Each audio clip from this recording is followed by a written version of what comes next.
It's older than all of us put together, I think. It opened back in 1887, 132 years old. It's officially opening today. And with me, Accor Hotel CEO and Chairman Sebastien Bazin joins me. Good morning and congratulations on the reopening of Raffles Hotel. Now, it comes at a very difficult time, so much uncertainty out there. The prolonged US-China trade war, Brexit, problems in Hong Kong. How's it impacting business in the industry?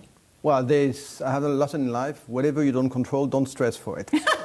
So, in the hotel industry, every quarter I have a bad environment someplace and a good environment someplace else. So it's been really bad in Brazil a couple of years ago. It's very good in Brazil today, and it's obviously difficult in Asia Pacific. Does not matter. Accor is getting bigger and bigger. Tourism, which is kind of really interesting, as complex as the world is, as messy as it is, you've never seen so much international travelers. 1.5 billion today. It will be a couple of billion in 5 years. So don't you worry about it. They don't go to a country because of geopolitical environment, but they go elsewhere. But when you take a look at the data out of all the countries around the world, they're showing a weakening in growth. And with the trade war, investment and investor sentiment is impacted. Are you not seeing any impact at all on your business? Well, we're seeing impact when it comes to what we call average daily room occupancy could slow down. However, there's a lack of supply in China, so there's a lot of new hotels coming in China and a lot of actually new users of new hotels. Same thing in Sub-Saharan Africa, same thing in the Middle East, same thing in South America. So you just have to make long-term bet in our industry, long-term being between 5 to 20 years. And that industry is in the hands of still mom-and-pop hotel operators, so the benefit of this is for Accor, for Intercon, for Hilton, Marriott, we still have large capacity to grow. That industry hasn't been consolidated as of yet, and it is the second largest industry on the planet, is travel, tourism, and food and beverage. So Asia has pretty much been preoccupied by the protests in Hong Kong, more than 4 months on now. And given that Chinese tourists account for 75–80% of tourist arrivals staying in Hong Kong, I mean, how detrimental has that been to you? Pretty devastating. So can you put a number to that? Yeah, Hong Kong for us for the last 2 quarters is down 40%, 40. China is down 6%. We go to Australia, it's down 5%. However, Thailand is still up, Malaysia is still up, Singapore is still up. So it just weathers the storm, but it is impactful. But Accor is so diversified today.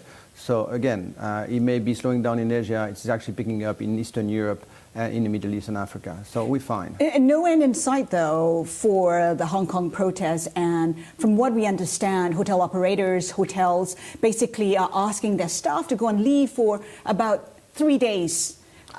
What's the impact if the protests were to get prolonged? Do you see job cuts in the foreseeable future? Accor never does, and I'm very serious here. It's true when you go from 70% occupancy to 20% occupancy, I mean, there's not that much for the staff. So you do ask them to go for 2 or 3 days. But you know, one thing about my company, I'm not playing it actually because I'm with you. We've never exited a country. We've never really laid off people. Just be patient, because people remember when you're there in the bad times.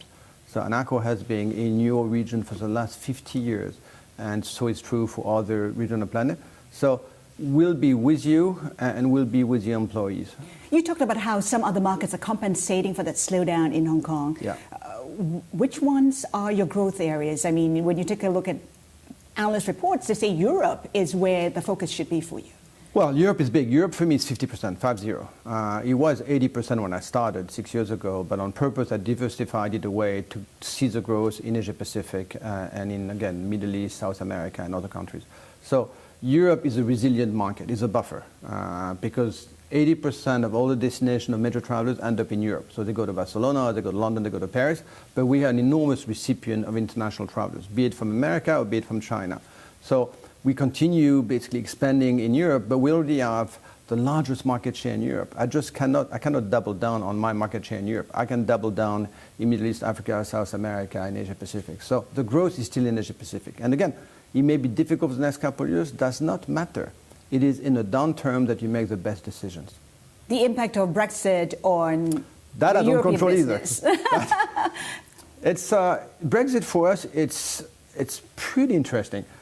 Has an impact on the pounds going lower, i.e., greater numbers of people taking advantage of the pound being lower going to England, and English people not traveling because it's too expensive to travel.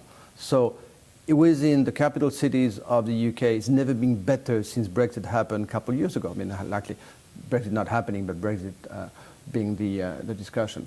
So it's pretty resilient for us. Today, whether Brexit is going to be happening or not, I know, anybody knows that I guess we're going to have some macroeconomic downturns in the next couple of years because of this, for sure. Impact on tourism and hotels, I don't know as of yet. Of course it will be impactful, but it could be very little. You talked about how Europe accounts for 50% of your business. I mean, what then would be the biggest risk for your business? Would it be Brexit? Would it be the slowdown in Germany that could impact the rest of the region? And again, 80% of my business is B2B, which is business related, so corporate people using the hotel, and 25% is leisure. Capital cities are not that impacted. What you're being impacted the most is provinces. So second, 30 cities, which has been happening in UK, where it's not been rosy for the last couple of years in those provinces, but it's been good in London and Manchester. Probably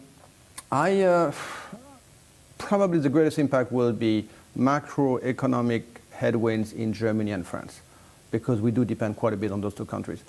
Am I worried about France? No. France is a very resilient country, which is good on the downside, but it's not good because it never go up more than 3 or 4% GDP growth. So, but it never go down 3%.